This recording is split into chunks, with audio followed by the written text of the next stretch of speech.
جہاں تک نبی کریم صلی اللہ علیہ وسلم کی رحم دلی اور یتیموں کے تئیں آپ کی ہمدردی، ضعیفوں اور کمزوروں کے تئیں آپ کی غم گساری، تو آپ کی کوئی نظیر نہیں ملتی ہے، آپ کا کوئی مثل نہیں ملتا ہے۔ نبی کریم صلی اللہ علیہ وسلم کی ایک حدیث ہے، حدیث دیکھیں، حدیث اس طرح: وعن ابن عمر رضی اللہ تعالی عنہ قال قال رسول اللہ صلی اللہ علیہ وسلم آت الاجیر اجرہ قبل ان یجف عرقہ، رواہ ابن ماجہ فی کتاب الرہون۔ جہاں رہنوں کا بیان ہے وہاں پر حضرت امام ابن ماجہ اس حدیث کو لائے حضرت عبداللہ ابن عمر سے۔ حضرت عبداللہ ابن عمر فرماتے ہیں کہ نبی اکرم صلی اللہ علیہ وسلم نے ارشاد فرمایا کہ مزدور کو اس کی مزدوری اس کا پسینہ سوکھنے سے پہلے دے دو۔ یہ ہے کمزوروں اور ضعیفوں کے تحت غم گساری اور ہمدردی، اس لیے کہ آپ نے خود یتیمی کا درد سہا ہے۔ تو جس نے خود یتیمی کا درد سہا ہو وہ کمزوروں کا اور یتیموں کا کس قدر غم گسار ہوگا، آپ اندازہ نہیں لگا سکتے۔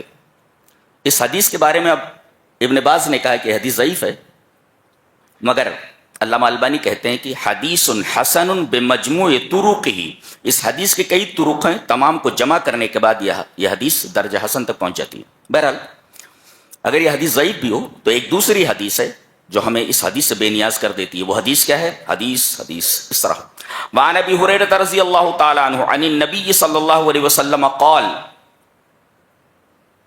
قال اللہ تعالی ثلاثۃ انا خصمهم یوم القیامہ ورجل آطى بی ثم غدر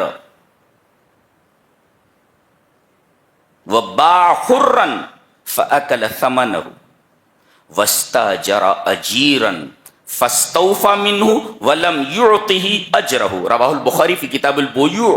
حضرت امام بخاری رحمہ اللہ اس حدیث کو کتاب البیوع کے اندر لائے ہیں۔ تو اگر وہ حدیث ضعیف بھی ہو تو یہ حدیث اسی معنی میں ہے، تو اس حدیث ہمیں بے نیاز کر دیتی۔ ویسے علامہ البانی فرما رہے ہیں کہ یہ حدیث اپنے مجموعے طرق کے ساتھ درجہ حسن تک پہنچ جاتی ہے۔ اس حدیث میں کیا کہا گیا ہے؟ نبی کریم صلی اللہ علیہ وسلم نے ارشاد فرمایا کہ اللہ فرماتا ہے، یعنی یہ حدیث قدسی ہے، نبی فرمائیں کہ اللہ فرماتا ہے، تو یہ حدیث قدسی ہے کہ اللہ فرماتا ہے ثلاثۃ انا خصمهم یوم القیامہ، تین آدمی ایسے ہوں گے کہ میں قیامت کے دن ان کا مدعی ہوں گا، ان کا مخالف ہوں گا، یعنی میں ان کے خلاف دعویٰ دائر کروں گا۔ ایک وہ شخص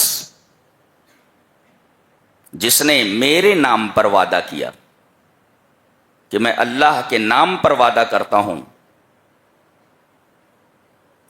کہ یہ چیز میں تمہیں دوں گا، ایک عہد کرتا ہے اللہ کے نام پر، پھر اس عہد کو توڑ دیتا ہے، اللہ کے نام پر کیا ہوا عہد توڑ دیا تو میں اس کا مخالف ہوں گا، میں اس کا مدعی ہوں گا قیامت کے دن۔ اور دوسرا جس نے کسی آزاد آدمی کو بیچ دیا اور اس کی قیمت کھا گیا، باع حرا فاکل ثمنہ، اس کی قیمت کھا گیا۔ اور تیسرا وہ کہ اس نے کوئی مزدور رکھا، استاجر اجیرا، کوئی مزدور رکھا، اس سے پورا کام لیا، فاستوفى منہ، پورا کام لیا، ولم یعطہ اجرہ، اور اس کی مزدوری نہیں دی، تو قیامت کے دن میں اس کے خلاف دعویٰ دائر کروں گا، میں مدعی ہوں گا۔ دیکھ رہے ہیں آپ، ہر کمزور کی ہمدردی آپ کے سینے میں، ضعیفوں کی غمگساری آپ کے سینے میں۔ شاعر نے بالکل صحیح کہا ہے کہ کانٹا چبھے کسی کو، تڑپتے ہیں ہم امیر، سارے جہاں کا درد ہمارے جگر میں ہے۔ تو نبی کریم صلی اللہ علیہ وسلم کے سینے مبارک میں دنیا بھر کے کمزوروں، یتیموں، بیواؤں، مسکینوں کا درد سمیا ہوا تھا، بھرا ہوا تھا۔